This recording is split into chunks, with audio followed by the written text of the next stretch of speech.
Hi everyone! Ayan, for today's video, samahan nyo kami. Ayan na, second day namin dito sa vacation namin with family. Lakad-lakad lang kami ng asawa ko ngayong morning dito sa Baybayin. Kasi sila Momshi at Papsi, naglalakad-lakad lang din sila this morning, pagising nila. So yun, we decided to walk around lang muna sa Baybayin habang maaga pa naman. At mag-isip-isip po ano yung gagawin namin mamayang tanghali. Kasi wala nga talaga kaming plano, wala kaming mga itinerary na sinusunod. So kung ano lang yung bet namin gawin, yun na yung gagawin namin. Ito naman kasing Baybayin na to is walking distance lang kung saan kami nagstay. So napaka-easy access lang. Anytime na pwede kaming pupunta dito, makakapunta ka agad kami.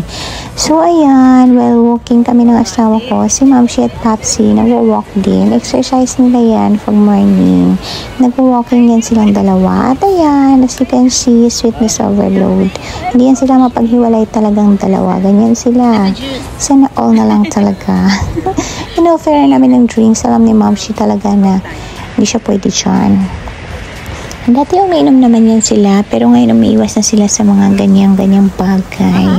So ayan, tamang banding lang with them kasi hindi naman, ayaw naman yan nila Momshi at Papsi mag-swimming. Gusto yan nila magpapaaraw lang kasi nga takot sa lamig.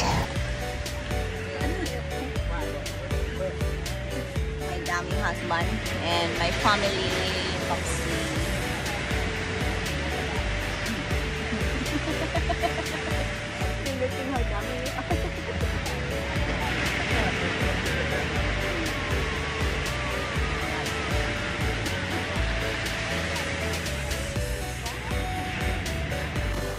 So ayan, dahil medyo mainit na talaga, me and my husband, we decided to tampisaw na sa tubig. Kasi kami lang dalawa, niyaya namin sila Papsi at Momshi, pero ayaw nila magtampisaw. Kasi nga, medyo may kalamigan pa yung tubig. Pero napakasarap ng feeling kasi mainit yung weather. Tapos malamig yung tubig. So ano siya, swak na swak, ganun. So, ayan, kami na lang dalawa ng asawa ko yung mag-swimming. Ganun, madalian lang. So, ayan, habang nagtatambay, nakikita ko yung mga tao nagparasiling. So, sabi ko, kami din.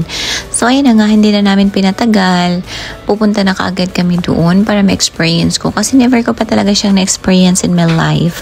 So, ayan, kasama namin yung anak ng asawa ko at ang boyfriend niya, si Makina and Colton. At kasama ko din yung asawa ko. So, ayan, sila, nakatry na yan sila ng ilang beses parasailing. Ako lang yung hindi pa. So, ako yung first timer dito ngayon sa aming grupo. So, ayan. Bago kami makakarating doon sa area, sumakay muna kami ng banana boat. At ayan, nagbibigay lang din ng tips sa amin yung aming driver. At ayan, andyan na kaagad. Sila pinapauna ko kasi syempre kinakabahan pa ako. So dalawa-dalawa lang naman yung pwede. So sabi ko una na lang muna sila kasi gusto ko mag-observe muna kasi nga 'di ba? Syempre ngiti-ngiti lang ako pero kinabahan na talaga ako. Pero hindi magpapalata syempre. So ayan, kami na asawa ko tambay muna dito habang sila yung mauuna. Maghihintay lang kami ng ilang minuto kasi hindi naman siya ganun katagal.